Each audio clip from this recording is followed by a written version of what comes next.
Assalamualaikum warahmatullahi wabarakatuh. Halo kawan-kawan, apa kabar? Kami dari UIN Raden Intel Lampung akan menjelaskan apa sih kebijakan Islam dalam meningkatkan jaminan sosial masyarakat di era pandemi COVID-19. Yuk lanjut simak videonya. Pada akhir tahun 2019, dunia sangat digemparkan dengan kemunculan jenis virus baru, yaitu virus corona atau yang biasa kita sebut sebagai COVID-19. Virus ini pertama kali ditemukan di Wuhan, Cina tepatnya. Jenis coronavirus diketahui menyebabkan infeksi saluran pernapasan pada manusia dan hewan. Selain itu, bisa menyebabkan demam, batuk pilek, sakit tenggorokan, dan bisa menyebabkan kematian kawan-kawan. Tunggu dulu. Sebenarnya apa sih hubungannya coronavirus dengan kebijakan Islam? Nah, sebentar kawan-kawan. Yuk kita bahas lagi. Bukan hanya kesehatan dampak dari pandemi virus COVID-19, tapi ekonomi pun tak luput terkena dampak dari pandemi ini. Nah, apa sih langkah yang dapat diambil oleh Islam yang ada di Indonesia dan kenapa harus Islam? Yuk, lanjut.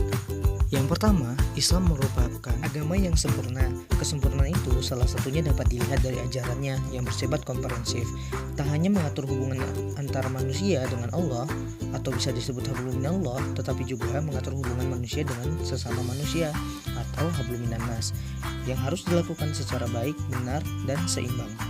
Menurut Soeharto, peran ekonomi Islam dalam ekonomi Indonesia pada dasarnya memiliki posisi yang cukup penting, terutama ketika melihat bahwa mayoritas penduduk Indonesia adalah Muslim, sekitar 88,8%.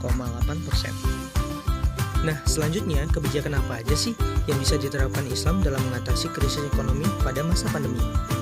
Yang pertama, penyaluran bantuan langsung tunai yang berasal dari zakat, infak, dan sedekah, baik yang berasal dari unit pengumpulan zakat maupun dari masyarakat. Menghadapi situasi seperti ini, bukan hanya pemerintah yang bergerak, masyarakat pun diharapkan dapat berkontribusi sesuai dengan kemampuan dan kondisinya masing-masing.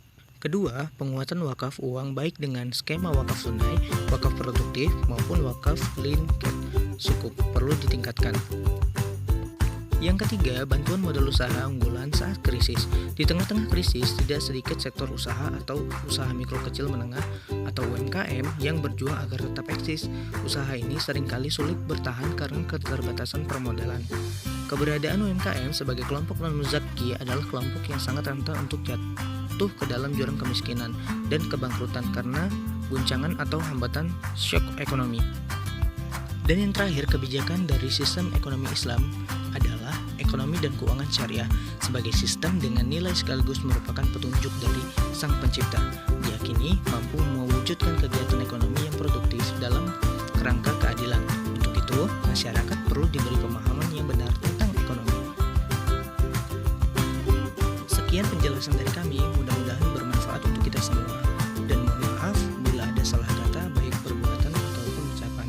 Kami akhiri, wabillahi taufiq wal hidayah. Wassalamualaikum warahmatullahi wabarakatuh.